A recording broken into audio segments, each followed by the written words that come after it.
કેવડું મોટું બલિદાન મહારાણા પ્રતાપ એના આખા જીવનમાં એને કોઈ દી એક ગામ નથી ભાંગ્યું 25 વર્ષ સુધી વગડા માર્યા મારા અને તમારી આન બાન ને શાન માટે વગડાની માલિકો અને છેલ્લું યુદ્ધ જ્યારે કરવાનું હતું ત્યારે એને અંધારાની અંદર શ્રાવણની 6ની રાત થોડીક યાદી કરાવું આપણે છેલ્લી વારની ડણક જ્યારે દીધી આરાવલીના પહાડની માલિકો અંધારાની અંદર તારાઓની ગણતી કરતો કરતો મહારાણા પ્રતાપ હિંદવો શાલિગ્રામ એમ કહેતો તો વાહ મેવાડ શું તારા ભાગ કે આજમાં રાણાની ઢાલના ચાપડા આંચકા લઈ રહ્યા છે છેલ્લી વાર કીધેલું અમાર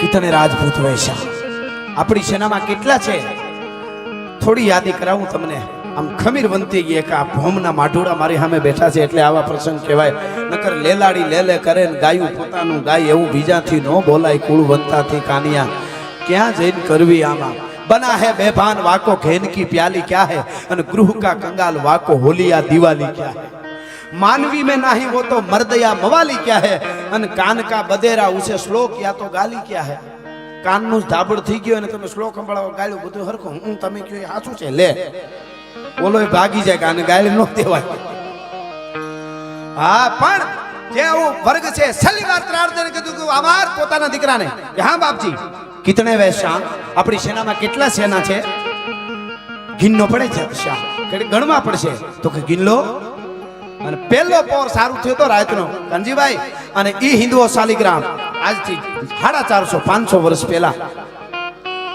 મસાલ સિંહ દોડ દીધી 1 2 25 50 100 200 500 1000 2000 5000 10000 ત્રીજો પોર રાતનો થયો એટલે મસાલ આવીને કીધું અંદાતા કે હા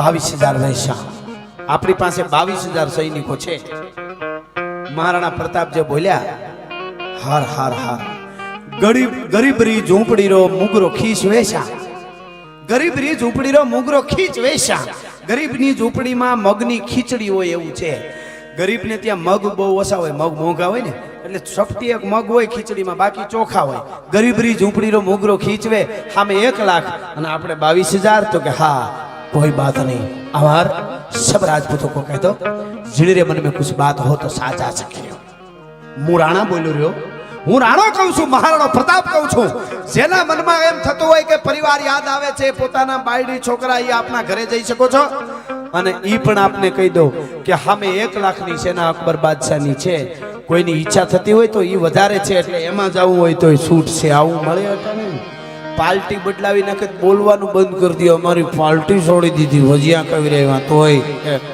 તે ક્યાં માથા દીધા હતા આ રાણો પ્રતાપ કે છે 500 વર્ષ પહેલા અમાર સિંદરે મન में कुछ बात हो तो सा जा सके रो જેના મનમાં જાવું હોય તો જઈ શકે છે અસી ધાર ઉતરવો હોય માતૃભૂમિ में सन કરવો હોય સાકારો ગ્લાસ હું પીવરો સાકાનો ગ્લાસ બીરસનો લોહી ધધકતા દારૂનો નહીં સાકારો ગ્લાસ હું પીવરો સા અસી ધાર ઉતરવો હોય મરી જાવું છે હવે આ છેલ્લું યુદ્ધ કરી નાખવું છે અને ભેરવીઓને યાદ કરી મહારાણા પ્રતાપે ગાય ભેરવીઓ હે ચંડીઓ આજ ખબર ભરવા માટે આવી જાજો પ્રથમ શૈલપુત્રી દ્વિતીયમ બ્રહ્મચારિણી તૃતીયમ ચંદ્રઘંટા ચતુર્થમ કુસુમાંડા પંચમી સ્કંદમાતા છઠ્ઠી કાત્યાયની સાતમી કાળરાત્રી આઠમી મહાગૌરી નવમી સિદ્ધિદાત્રી આ ભેરવીઓ આજ રાણો યુદ્ધના મેદાનમાં જાય છે અને છેલ્લી વાર લોહીના ખપર તમને ભરી દેવાનો છે હવે જેને ખપર પીવા હોય આવી જાજો યુદ્ધના મેદાનમાં ફરક ફરક ઉઠાવા મળવાની મહારાણા પ્રતાપની અને નારો મીડો લાગવા હર હર મહાદેવ હર ના નારા મીડા લાગવા આ બાજુ ચેતક મીડો ડાબલા પછાડવા બાગડધામ બાગડધામ બાગડધામ બાગડધામ બાગડધામ અને મહારાણા પ્રતાપ કેસવાળી ઉપર હાથ ફેરવીને એટલું કીધું ચેતા બપ્પા કઈ બોલાવ્યો હણ બપ્પા એકવાર એક મારો ડાડો બપ્પોર આવા ઈ આજ હોય ને તો મને ખંભે બેહારે અને બીજી વાર તને બાપ કહું છું બપ્પાની જેમ બપ્પા કઈ બોલાવ્યો હણ બપ્પા એક અને આજ તારા પીઠ ઉપર બેઠો છું અને તેદી ચેતકે કીધું કે આ તો બહલોલ ખાન નો હાથી આવે છે હામો પણ મેરુ પર્વત પહાડ આવતો હોય ને માથે ડાબલા ન જવા દો તો તારો ચેતક નહીં મુજાઈશમાં રાણા આજ ન રહેવા દો કારણ કે ઈ કુબોલ બોલ્યો છે કોમવાદનું ભડકાવ ભાષણ કરે એને મારો રાણો કોઈ દી જીવવા ન દે 500 વર્ષ પહેલા એને કીધું યુદ્ધ તો બરાબર ચાલતું તો મહારાણા પ્રતાપ જોવે આ બાજુ માનસિંહ છે સલીમ છે મહારાણા પ્રતાપનો ખાસ સેનાપતિ હાકેમ ખાન સૂરી હતો પઠાણ મર્દના ફાડિયા જેવો પણ બહલોલ ખાન એમ બોલ્યો કાટ દો આતે હુએ કાફિલ હિન્દુ કુતે કો. અને રાણાએ વિચાર કર્યો કે આ તો કોમવાદની વાત આવી. આ યુદ્ધ તો ગરાહાટું તો યુગોથી થતા આવે છે અને આણે કોમવાદની વાત કરી છે એટલે પોતાને ભાલા તરવાર હતી નાખી મ્યાનમાં અને ચેતકની કહેવાળીને બરાબર હાથ ફેરવીને આમ લગામને ખેંચી અને બરાબર મોઢામાં દાંતમાં લીધી લગામ અને એક હાથમાં તરવાર ને એક હાથમાં ભાલાને ફેરવો. ચકાર ચકાર ચકાર ચકાર ચકાર ચકાર કરતો ભાલાને ફેરવો. એક હાથમાં બરછી એક હાથમાં ભાલો. પછી ચેતકને એડી મારી બાગડતા બાગડતા બાગડતા બાગડતા બાગડતા બાગડતા બાગાગ જમ કરતો ચેતક ગયો. બહલોલ ખાનના હાથીની અંબાડી માથે ચેતકના ડાબલા ગયા પણ 12-24 અંગરક્ષકો ઉભા હતા બે બાજુ. ફરડાક ફરડાક ફરડાક ફરડાક કરતા 24 ભાલા પોરી દીધા ચેતકને. આંતરા નીકળી ગયા ચેતકના બહાર. આ બાજુ રાણા પ્રતાપનો ભાલો માનસી ઉપર ગયો. માનસીને ટોપમાં જેવું તેવું લાગ્યું અને માનસી સટકી ગયો, આડો રહી ગયો. અને આ બાજુની બરસી હતી બહલોલ ખાનને જેને કહેવાય પેટમાં મારી અને ફરડાક કરતી આંતરાનો લોસો કાઢીને આ બહાર નીકળી જાય. બરસી બહાર નીકળી. અત્યારે જેમ વીડિયા વાળા હોય છે એમ એ વખતે તાદ્રશ્ય નજરે જોનારું લખવા વાળા હતા નહીં. લઈ આવો કહેવાય એમ. એના ઉપર કોઈ ઘા ન કરે. અટાણ મીડિયા વાળા ઉપર ઝપટું બોલી જાય. તેથી એવું નહોતું. એટલા યુદ્ધના મેદાનમાં ધોળી ધજા હોય ને એમાં કવિ બેઠો એના ઉપર કોઈ ઘા ન કરે. પછી હિન્દુ હોય કે મુસલમાન હોય આવું કંઈક હતું. હવે એ પાછું કેદી આવે ખબર નહીં. જરૂરી હતું ને કારણ કે નીતિના યુદ્ધ થતા ને હાજે એકાબીજાને સાવણી સમાચાર પૂછતા ભાઈ કેમ ફલાણા ભાઈ લાગી ગયું તું જરાક સારું છે ના પૂછતા હતું. અટાણે એવું તો રહ્યું જ નથી. હું તો કહું હું જો સાહિત્યકાર હોય કે ભજની કોઈ પણ એમની ફરજ જોડવાની છે, તોડવાની નહીં. પણ આવું બન્યું આવા દાખલા એટલે અમે આપી છે કે આમાંય કંઈક હતું એમ. બાકી તો હું ઘણી વાર આ જેહાદની વાત આવે તો હું કહું છું જેહાદ કોને કહેવાય એની એક વચ્ચે વાત યાદ આવી એટલે લઈ લો. જેહાદ એટલે શું, જેહાદ કોને કહેવાય ટૂંકમાં કરી દો વાત, વધારે ન કરવી. વિસ્તારથી કહું તો લાંબી થાય. એક મુસલમાનનો દીકરો બારવટું કરતો હતો હિન્દુ બારવટિયાઓની હારે અને પછી બારવટું પાર પડ્યું. આ બારવટિયાને પાર પડે એમાં જાણતા હોય આપ બધા. કઈ કચ્છ કાઠિયાવાડમાં કહેવાની જરૂર ન હોય. બાકી આમ આઘા આઘા હોય કે વોટ ઇઝ મિનિંગ ઓફ બારવટીયો. બારવટીયો એટલે શું તો ઈ તારા દાદાજીને પૂછજે. હવે અમારું ગજુ નહીં તને સમજાવું. પણ મુસલમાનનો દીકરો બારવટીયો અને એને 99 ખૂન કરેલા એના જીવનમાં અને 99 ખૂન કર્યા પછી બારવટી પાર પડ્યો એટલે હવને ઘરે ગયા બધા. અને આને અંદરથી અકળામણ ઉપડ્યું. જેહાદ એટલે શું એમ એટલે મને આ યાદ આવ્યું. આને અંદરથી અકળામણ ઉપડ્યું મેં 99 ખૂન કરી નાખ્યા. આ હા હા ખુદા મને માફ નહીં કરે, મને જન્નતમાં પનાહ નહીં મળે, હવે મારે શું કરવું? અકળામણ છે અંદરથી. અને ખુદાની આમ તસબીહ ફેરવા કરે પણ મને કોઈ દિવસ મને ખુદા માફ ન કરે. 99 ખૂન કરી નાખ્યા મેં. એમાં એને ક્યાંક નીકળ્યો હાલ્યો જતો તો એમાં ભાગવત કથા હાલે અને ભાગવત કથામાં એવા શબ્દો કંઈક આવ્યા કોઈ એવો સાધુ મળી જાય, કોઈ સંત મળી જાય તો આપણા પાપના ભાંગીને ભૂકા થઈ જાય. હવે આને કોઈ ઓલું નહોતું એટલે સમજી ગયો કે સાધુ મળે કે ફકીર મળે. હવે ગોતવો છે મારા પાપ ધોઈ નાખે એવો કોઈ સંત કે ફકીર જે મળે. જંગલમાં નીકળી ગયો.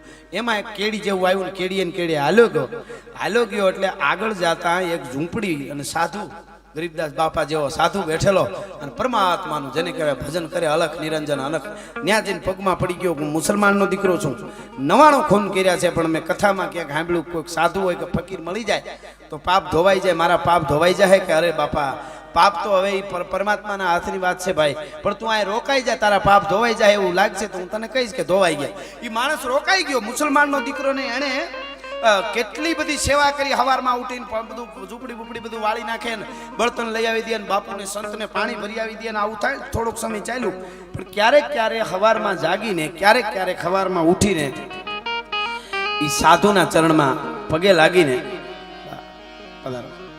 પગે લાગી અને એમ કે બાપુ મારા પાપ ધોવાઈ ગયું એમ. આવો મારું પાપ ધોવાઈ ગયું એમ. એટલે સાધુ એમ કે મને એવું લાગશે ત્યારે કહીશ. 1 દી 2 દી 5 દી 15 દી જે કઈ સમય થયો છે ટૂંકમાં વાત કરી દઉં. એક દિવસ સવારમાં ઉઠી અને સાધુને બરોબર આમ ગાંજો બાંજો મળેલો લઈને મગજ ગરમ થઈ ગયું અને એમાં સવારમાં પગે લાગ્યું બાપુ મારું પાપ ધોવાઈ ગયું. એટલે એમ થયું કે હવે આનું પાપ નહીં ધોવાય તો એ ઓલું થાય ને હવે થયું ને એને કીધું કે ઓલું હુકલ જો વડલાને ડાળ ખુપડ્યું અહીં લઈએ. એટલે ઓલું લઈને આવ્યો બળતન કરવા જે બાળવા માટે બળતન વડલાનું ડાળખું લઈ આવ્યો હતો. એ લઈ આવ્યો અને એ સાધુએ કીધું એટલે લઈ આવ્યો અને કીધું કે હાથમાં લઈને પાછું દીધું. આલે આ તારે ગામમાં હવે આજ તારી ભક્તિ તારી સેવા જે કે એ પૂરી થઈ છે.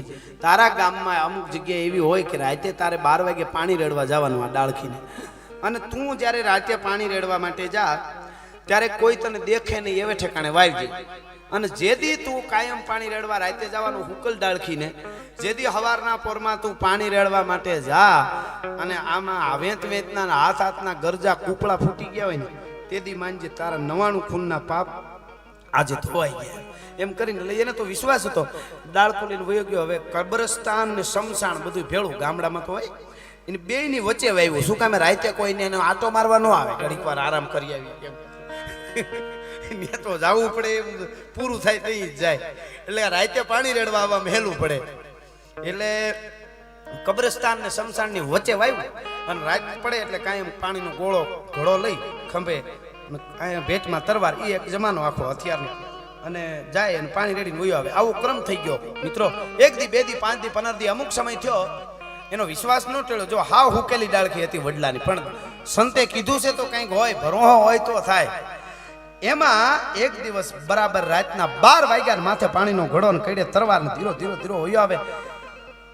ચંદ્રનું થોડું થોડું અંજવાળું પડે એટલે અંજવાળામાં કંઈક અંધારાના ઓળામાં એને દેખાણો, એટલે એને થોડુંક મનમાં થયું કે ઓહ, આ તો શમશાનમાં કંઈક હોય એવું લાગે છે. બધા કે ભૂત હોય એવું કંઈ હશે એમ. પછી એમ થયું, હું મરદ માણસ, મને કાંઈ ભૂત વળગતા છે એવો વિચાર થયો. વળી પાછું કાંઈક છે એમ. જોતો જોતો નજીક આવ્યો ને તો આખી વાતને મિત્રો પામી ગયો. હકીકતમાં એવું હતું, એ જ ગામની એક 18-20 વર્ષની સાધુની દીકરી ગુજરી ગયેલી, અને એ દીકરીને દફન વિધિ હમાધી કરેલી દીધેલી, અને એના ઉપર ઓલો ગામનો એક યુવાન નરાધમ માણસ, એની ખરાબ નજર હશે, દીકરીને ખબર નહીં, પણ કામી કુળ નો ઓળખે, લોભીને ન હોય લાજ, મરણ વેળા ન પારખે, ભૂખ્યો નગણે અખાજ. જે હરામી માણસ હોય છે એની એવી ખરાબ નજર ને એને ઈ હમાધી દીધેલી દીકરી હતી, આ દિવસે હમાધી દીધેલી રોંઢે, અને એની આમ ધૂળ આખી કરીને એની સબને બહાર કાઢી રહેલો, જુલમ ગુજારવા માટે એને બહાર કાઢી રહેલો. નજીક આવ્યો આ ભાઈ, માથે પાણીનો ઘડો, ખબર પડતા ને યા અલ્લાહ મનમાં થઈ ગયો, યા અલ્લાહ, આખી વાત પામી ગયો. આ તો ઓલો નરાધમ માણસ છે, આખી ખબર પડી ગઈ કે આ શું કરવાનો છે. ધીરે દિન પાછો હટી ઘડો નીચે મૂકી દીધો.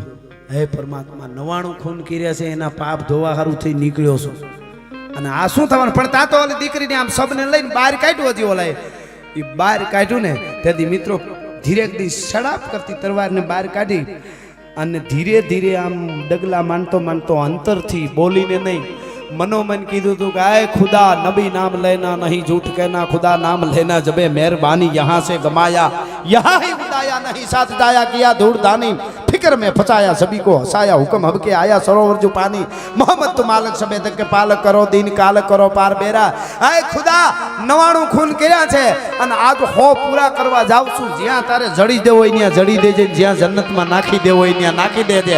અને ગણગણતી દોડ કાચડા ધપ કરતો ઝાટકાનો ઘા કર્યો, બે ભોડા ઉલળી ગયા બે બાજુ, એકનો ઘા આ બાજુ કર્યો, એકનો ઘા આ બાજુ કર્યો, અને બે ભોડા ઓળા નાખીને ઓલી દીકરીને આમ ઉપાડી સમાધિમાં મૂકી, માથે ધૂળ વાળી, માથે પાણા મૂકી, અને મૂકેલો ઘોડો પાણીનો હતો એ ખંભે લઈ અને વડલાને પાણી રેડવા આવ્યો ને તો હાથ હાથના વેત વેતના ગરજા ફૂટી ગયા હતા। આમ પાપ ધોવાય ને આને જેહાદ કહેવાય। હા, જે કુમારી છે ગરજા ફૂટી ગયા હતા તો એ ખબર પડી કે હા એમ જ્યારે ધર્મની વાત આવે, સત્યતાની વાત આવે, દેશની વાત આવે, દેશભક્તિની વાત આવે ત્યારે આ બધું બરોબર છે। બાકી હું મારા પ્રોગ્રામમાં કાયમ કહું છું કે જેને વેર વાળવાનું મન થાય ને એને બોર્ડરમાં વયું જાવ, એ આપણા દુશ્મન જ છે। અહીંયા બધાને આપણે એક થાશું તો સુપર પાવર ભારત બનશે, બાકી રાયડું નાખીએ કોઈ દી કાંઈ થવાનું નથી। એટલે અહીંયા મહારાણા પ્રતાપ હિંદવો શાલિગ્રામ અને લયાઓ લખતા હતા, અને એમાં મારીને આમ પરસી બહાલરખાના આતરડા લઈને બહાર નીકળી, એમાં ટોડરમલ નામનો કવિ હતો, એની રાડ ફાટી ગઈ। દુરસાજી કે હા, દુરસાજી આટા આ બાજુ અંબાડી માથે બેઠા ખાઈ વેશા કે રાણાની બરસી કેસી લગી રે વેશા, રાણાની બરસી કેવી લાગે છે? હું બોલ્યા તું બોલ્યો રહ્યો, હું કહું કે તું કહેશો? દુરસાજી આટાએ કીધું હું બોલ્યો રહ્યો, હું ચારણવા કે બોલો? અને દુરસાજી આટાએ ડોહો કીધો કે બાહી રાણ પ્રતાપરી બરચી લસ પચા, નાગણ જાણે નેહરી અન મુહ ભરિયા બચ્ચા। નાગણી મોઢામાં બચલા પોતાના લઈને નીકળી હોય એવી લાગે છે. કહેવાનો અર્થ મારો એ છે કે આટલું આટલું કર્યા પછી 25 વર્ષ પહાડમાં રખડ્યા મહારાણા પ્રતાપ. છેલ્લે એની પરિસ્થિતિ એવી આવી કે જંગલના અમુક ઘાસના બી આવે એ વાટી વાટી અને ભીલો એમને ખવડાવ, જેને ભીલ રાણો કહેવાય, પૂંજો ભીલ, એણે ખવડાવ્યા છતાં એણે આપણા આન બાન અને શાન માટે કે હું નમું નહીં એમ, અને એની હારે જેટલા સેના હતી એના આજ પણ હું તમે ગીત ગાઈ છીએ.